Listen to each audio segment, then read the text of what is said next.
तो hello guys, मेरा नाम है गुरस्वर और आपका स्वागत है मेरे चैनल कॉमर्स मस्ती पे, जहाँ पे आपको कॉमर्स के हर डाउट से रिलेटेड सॉल्यूशंस, मोटिवेशनल वीडियोस और बोर्ड्स को क्रैक करने की बेस्ट से बेस्ट स्ट्रैटेजीज मिलेगी। तो चलिए आज हम स्टार्ट करते हैं क्लास 11th का एक नया चैप्टर अकाउंट्स का, जिसका नाम है बिल्स ऑफ एक्सचेंज। तो बिना किसी विघ्न के आरंभ करते हैं। ठीक है, तो ये चैप्टर शुरू करने से पहले मैं आपको एक स्टोरी बताऊंगा या फिर एग्जाम्पल, जिसको समझने के बाद ये चैप्टर 5 मिनट का हो जाएगा। क्योंकि अगर आप लोगों ने ये स्टोरी या एग्जाम्पल समझ लिया तो इस चैप्टर में और कुछ नहीं है समझने वाला। तो एग्जाम्पल बहुत मेन है, ध्यान से सुनना, ठीक है? मजेदार तरीके से बताया, ध्यान से सुनना, ओके? तो चलो, इस एग्जाम्पल में मेरे 3 किरदार है, 2 बिजनेसमैन और फर्स्ट बिजनेसमैन का नाम है सिद्धू मूसेवाला, ये दूसरे का नाम है डिवाइन, और एक तीसरा किरदार जो है सिद्धू मूसेवाला जी का बेस्ट फ्रेंड, और best friend in the sense कि वो उसके ऊपर बहुत ट्रस्ट करते हैं। वो चाहे उसके पास करोड़ रुपए भी छोड़ जाए ना, वो कहेंगे ये बंदा बिल्कुल सही है, ये मेरे पैसे कभी नहीं चुराएगा। तो वो बंदा है टोनी कक्कड़। ये आज तीनों मैंने ना पंजाबी सिंगर्स के नाम लिए। मैंने कहा थोड़ा मज़ा तो आना चाहिए यार एग्जाम्पल में, ऐसे एग्जाम्पल होने चाहिए। तो मैंने कहा देखते हैं, चलो तो शुरू करें। ठीक है, तो सिद्धू मूसेवाला जी और डिवाइन जी दोनों बिजनेसमैन हैं, दोनों बहुत अच्छा काम करते हैं। ये अपने गुड्स में डील करते हैं, ये अपने गुड्स में डील करते हैं। अब डिवाइन जी को सिद्धू मूसेवाला जी के कुछ गुड्स पसंद आ गए अपने बिजनेस के लिए। तो उन्होंने उनसे पूछा कि क्या मैं ये गुड्स खरीद सकता हूँ?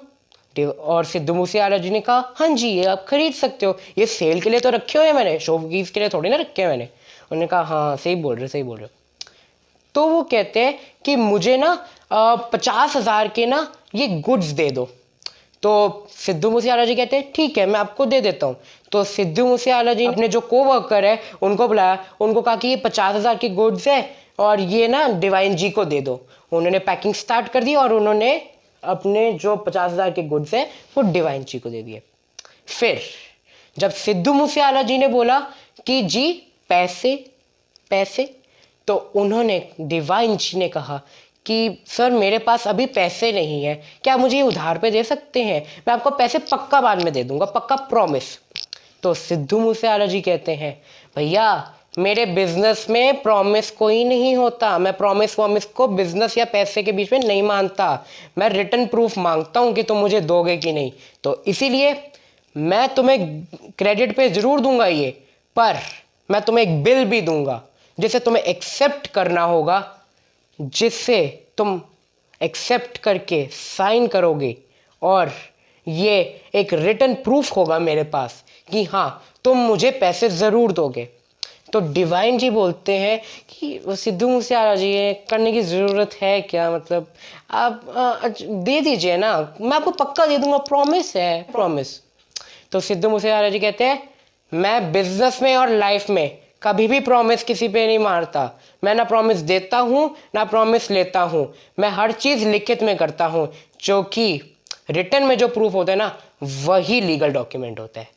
तो सबकी लाइफ के लिए आप जो मुझे देख रहे हैं वो सबके लिए एक लेसन होना चाहिए कि कोई जब भी प्रॉमिस करे ना कि मैं आपको पैसे दूंगा या कुछ भी कोई भी चीज़ लेन देन का हो तो उससे रिटर्न में प्रूफ मांगो, क्योंकि अगर तुम्हारे पास रिटर्न में प्रूफ नहीं होगा तो वो बंदा कभी भी मुकर सकता है। तो कीप दैट इन माइंड, ठीक है? तो अब सिद्धू मूसेवाला जी ने बोला कि मैं आपको बिल काट के दे रहा हूं 3 महीने का, ठीक है? 3 महीने का ये बिल है 50,000 की, जो आपने मेरे से गुड्स उधार पे है। 3 महीने बाद मुझे मेरे पैसे चाहिए। और डिवाइन जी ने कहा ठीक है, मैं आपको पैसे दे दूंगा। तो सिद्धू मूसेवाला जी ने बिल निकाला, लिखा, साइन किया, डिवाइन जी को दे दिया। अब डिवाइन जी ने जो है वो बिल को एक्सेप्ट कर लिया। एक्सेप्ट इन द सेंस कि मतलब उन्होंने मान लिया कि एक्सेप्टेड पीछे लिखा है बिल के, ताकि ये एक लीगल प्रूफ रहे कि हाँ आपने मेरे को रिटर्न में लिखा है एक्सेप्टेड, और अगर आपने मेरे साथ घोटाला किया तो भैया मैं कोर्ट में जाऊंगा, फिर तुम जानो और लॉ जाने। ठीक है, तो उन्होंने एक्सेप्ट कर लिया पीछे लिख के, बिल्स ऑफ एक्सचेंज के पीछे लिख के दे दिया, और फिर उन्होंने वापस इनको सिद्धू मूसेवाला को दे दिया। तो अब ये बिल जो है ना, ये बिल जो है ये इसके लिए बन गया लायबिलिटी, ये इसके लिए बन गया लायबिलिटी, और साडे सिद्धू मूसेवाला जी दे लई बन गया एसेट। ठीक है, समझ आई? तो अब हमारे सिद्धू मूसेवाला जी और डिवाइन, जो ये दो बिजनेसमैन है, इनको तो हमने ऐसे एग्जाम्पल के तौर पर लिए, पर इनको अकाउंट्स में बिल्स ऑफ एक्सचेंज की भाषा में क्या बोलते हैं? तो सिद्धू मूसेवाला जी को बोलते हैं ड्रॉर और डिवाइन जी को बोलते हैं ड्रॉई। ठीक है, इनका मतलब देखें तो ड्रॉर का मतलब होता है a person who rights the bill of exchange and signed it. ठीक है, ये वो बंदा होता है जो बिल ऑफ एक्सचेंज लिखता है और उसे साइन करता है, और ये हम ये कह सकते हैं ये क्रेडिटर होता है। ये मतलब जिसको गुड्स सोल्ड कर रहा है ना, जैसे सिद्धू मूसेवाला जी डिवाइन को सोल्ड कर रहे हैं, तो डिवाइन के लिए सिद्धू मूसेवाला जी एक क्रेडिटर हो गए। ठीक है, ये क्रेडिटर हो गए, और सिद्धू मूसेवाला जी के लिए डिवाइन जो हो गया वो एक डेटर हो गया। ठीक है, इतना समझ आया? अब डिवाइन जी है हमारे ड्रॉई। ड्रॉई कौन होता है? ड्रॉई होता है a person who accepts the bill and makes it a valuable legal document. कि ये जो ड्रॉई है वो एक पर्सन होता है, एक बंदा होता है जो बिल को एक्सेप्ट कर लेता है कि हाँ मैंने आपकी बात मान ली है, मैंने इस बिल को एक्सेप्ट कर लिया है, और मैं इसके पीछे एक्सेप्टेड लिख भी दिया है, ताकि आपको मेरे से कोई गिला शिकवा ना हो कि मैं आपको पैसे नहीं दूंगा, आपके पास एक प्रूफ पड़ा हुआ है। ठीक है, ये एक लीगल डॉक्यूमेंट है। ठीक है, दो के मतलब समझ आए? अच्छा, तो अब यार इसमें तो दो किरदार थे, तीसरा कहाँ गया? मैंने तीसरे का तो बताया नहीं, अब बताता हूं। तो सिद्धू मूसेवाला जी ने डिवाइन को दिया 3 महीने का बिल, कि मतलब 3 महीने के बाद आप मुझे पैसे दे देना, क्योंकि डिवाइन के पास अभी पैसे नहीं थे।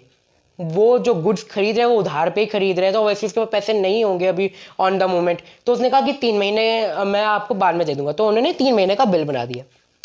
पर मैच्योरिटी डेट होती है हमारी डेट ऑफ पेमेंट, जिस दिन हमें पैसा मिलना है। उस दिन सिद्धू मूसेवाला जी कनाडा जा रहे सी, उन्होंने कुछ कम सी, तो उन्होंने बिल विच अपना ना छड़ के टोनी कक्कर जी का नाम लिख दिया, ते डिवाइन जी ने कहा कि डिवाइन जी मैं तो भाई जा रहा हूं बाहर, तो जो इस बिल में नाम लिखा है ना जिस पर्सन का, टोनी कक्कड़, उसको आप जाके पैसे दे देना 3 महीने के बाद। ठीक है, 3 महीने के बाद वो पैसे दे देगा। तो अब इन दोनों में से पैसे किसके हाथ में है? टोनी कक्कड़ जी के हाथ में है। तो मतलब डिवाइन ने पे तो टोनी कक्कड़ जी को ही किया ना, है ना, पैसे तो उसके पास है, तो टोनी कक्कड़ जी को हम क्या कहेंगे? पे ही। नाम से समझ आ रहा है, उन्होंने उसको पे किया तो ये पे ही हो गया। ठीक है, तो अब पे क्या होता है? Payee is a person whose name is written in the bill of exchange and he gets the money, और it is drawer both are same. इसका मतलब है कि सिद्धू मूसेवाला जी ने डिवाइन को तो गुड्स सोल्ड किए थे, तो ऑब्वियसली अगर वो इसका नाम ना लिखते तो उनको ही पैसा मिलना था। ठीक है, 3 महीने बाद उनको ही पैसा मिलना था, पर due to some professional reasons उनको कनाडा जाना पै गया, ते उन्होंने क्या कि टोनी कक्कड़ नूं दे देना, ते उसनूं पैसे मिल गए। ठीक है, तो पे एक अलग पर्सन भी हो सकता है और ड्रॉर भी हो सकता है, दोनों एक बात है। ठीक है, वो क्वेश्चन में तुम्हें स्पेसिफाइड होगा। ठीक है, तो ये था हमारा मेन फंडा जो इस चैप्टर के लिए तुम्हें चाहिए। ये तुम्हारा बेस स्ट्रॉन्ग करेगा और तुम इस चैप्टर में अब कभी मात नहीं खाओगे अगर तुमने ये समझ लिया तो। ठीक है। अच्छा, एक और एडिशनल बात बताता हूँ। सपोज करो कि अगर हमारा ये जो है टोनी कक्कर जी, उनका नाम तो नहीं लिखा बिल में, तो ऑब्वियसली पैसे किसको मिलेंगे? सिद्धू मूसेवाला जी को। और अगर सिद्धू मूसेवाला जी को नहीं लिखा तो किसको मिलेंगे? Any guesses? नहीं, मैं बताता हूं। फिर मिलेंगे बियरर को। अब ये बियरर क्या होता है? बियरर होता है वो पर्सन जिसके हाथ में बिल होता है। हाथ में बिल होता है। हम कहते नहीं है जिसके हाथ में सत्ता होती है उसी के हाथ में सारी कायनात की शक्तियां आ जाती है। तो उसी तरह जिसके हाथ में, that person who is holding this bill of exchange, that person will be the powerful man and will have the right to get the money from divine. ठीक है। अब ये कोई भी हो सकता है, क्या पता अपने ऑफिस में और उन्हीं के किसी कोवर्कर या एम्प्लॉय ने उसे चुरा लिया। सिद्धू मूसेवाला जी को पता नहीं, क्योंकि इतने सारे बिल होते हैं कहाँ से मैनेज होगा यार।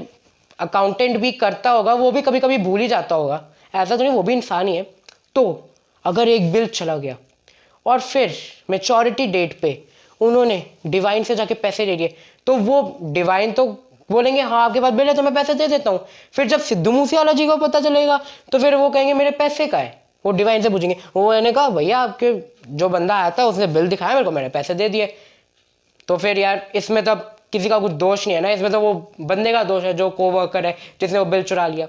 तो अब इसमें कुछ कह नहीं सकते। तो इसीलिए अगर बिल में नाम लिखा है तो उस बंदे को मिलेगा पेई को, नाम नहीं लिखा तो जिस बंदे ने साइन किया उसको, वरना बियरर को मिलेगा जिसके हाथ में पावर है, who is holding the bill. ठीक है। और हाँ, मैं इनके लिए बिल ऑफ एक्सचेंज बोल रहा हूँ, इनके लिए बिल ऑफ एक्सचेंज ये नहीं होगा, मैं बताता हूँ। अब ये एक लायबिलिटी है, तो हमने कहीं जर्नल एंट्रीज में कहीं पढ़ा था कि अगर कोई बिल लायबिलिटी है तो वो होती है मेरे ख्याल से बीपी, और इसके लिए होती है बीआर।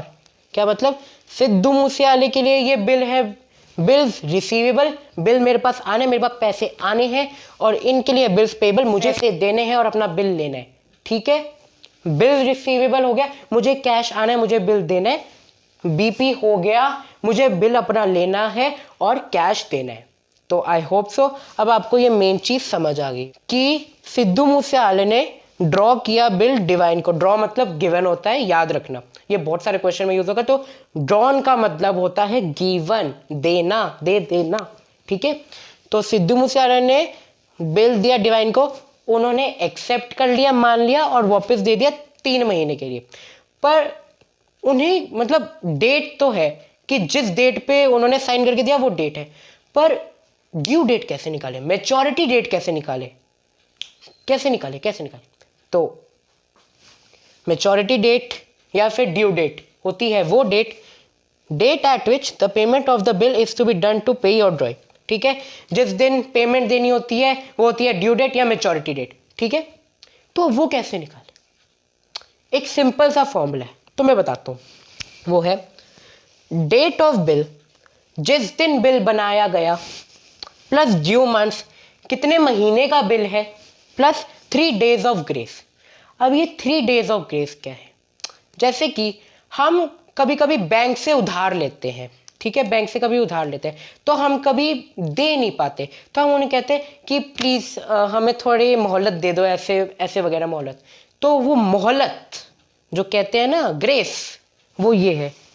और बिल्स ऑफ एक्सचेंज में हमेशा 3 दिन ही होती है, कि मतलब अगर 1-2 दिन में नहीं, हमें तुमने 3 दिन दिए, जाओ ऐश करो। 3 दिन बाद अगर नहीं मिला तो भैया कोर्ट है अभी भी और तुम भी यही हो, तो समझ जाओ।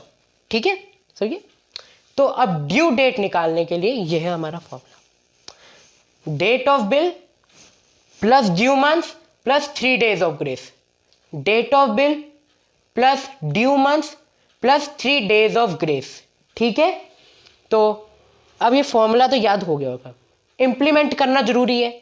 एग्जाम में तो लिखना आएगा, याद करना थोड़ी ना, ओरल एग्जाम थोड़ी ना, वो भी कर लेते हैं। एक क्वेश्चन देता हूं तुम्हें, उससे तुम्हें समझ आ जाएगा। ठीक है। अब ये क्वेश्चन देखो, क्वेश्चन है, अ बिल इज ड्रॉन ऑन 8 अक्टूबर। सिद्धू मूसेवाला जी ने एक बिल दे दिया डिवाइन को 8 अक्टूबर 2020 को, और उसने एक्सेप्ट भी कर लिया और वो दे दिया वापस सिद्धू मूसेवाला जी को। एंड विच इज पेएबल, जो जिस है उसको वो बिल पेएबल है, उसका जो उधार है उसको देना है, वो आफ्टर है 3 मंथ्स। सो अब इसकी ड्यू डेट क्या होगी, कि ड्यू डेट कैसे निकाले, क्या कर रहे हैं, 8 अक्टूबर 2020 मतलब 8-10-20, ये पूरी डेट लिख दी, ठीक है। मंथ्स को अभी छोड़ दो, मंथ्स को छोड़ दो, ठीक है, मंथ्स को छोड़ दो। 8 है, डायरेक्टली 3 दिन ऐड कर दो, ठीक है। तुम्हें कुछ देखना ही नहीं है, तुम्हें कुछ देखना ही नहीं है। 8 दिया हुआ है, 3 दिन प्लस कर दो, कितने हो गए, 8 + 3 11, ठीक है। 8 + 3 11 होता है। अब ये दिया है 10 महीने और ये दिया है 3 महीने। अब 10 महीनों में ये 3 महीने हम ऐड कर देते हैं, तो क्या बनता है, 10 में 3 ऐड किए तो क्या बनता है 13, पर महीने होते हैं हमारे 12, तो 12 तो आ गए। अब अगला साल चढ़ गया, क्या चढ़ गया, 2021 चढ़ गया। तो ये बिल ड्यू डेट होगी इसकी 8 + 3 11, 10 + 13 3 1, नया साल चढ़ गया जनवरी, 12 दिसंबर हो गया, फिर एक अगला महीना 13वां क्या जनवरी चढ़ गया, और फिर 2021। तो ये है हमारी फाइनल ड्यू डेट, ठीक है। आई होप सो अब तुम्हें इसको समझ आ गया होगा। कुछ इस ड्यू डेट में भी स्पेशल केसेस है, जैसे अगर यहाँ पे डेज दिया था तो क्या करते, अगर यहाँ पे लास्ट डे दिया होता ऑफ मंथ का क्या करते। तो वैसे केसेस मैं अपने जो नेक्स्ट वीडियो ला रहा हूँ इसी चैप्टर से रिलेटेड, उसमें मैं तुम्हें बताऊंगा। और फिर वहाँ से भी अगर तुम्हें समझ ना आए और अगर तुम्हें ये वीडियो भी समझ ना आए तो तुम अपने डाउट्स मुझसे टेलीग्राम पे पूछ सकते हो। तो आई होप सो गाइस आप लोगों को मेरा वीडियो अब ये पसंद आया होगा, और इसे अब लाइक शेयर सब्सक्राइब और कमेंट ज़रूर करना, और अपने क्लास 11th के जो फ्रेंड्स हैं उसके साथ भी शेयर ज़रूर करना, और टेलीग्राम चैनल का लिंक दे रहा हूँ उसको ज़रूर विजिट करना टॉपर नोट्स के लिए और प्रैक्टिस पेपर्स के लिए। तो चलिए आज का वीडियो यही ख़त्म करते हैं। Stay healthy, stay safe, good bye.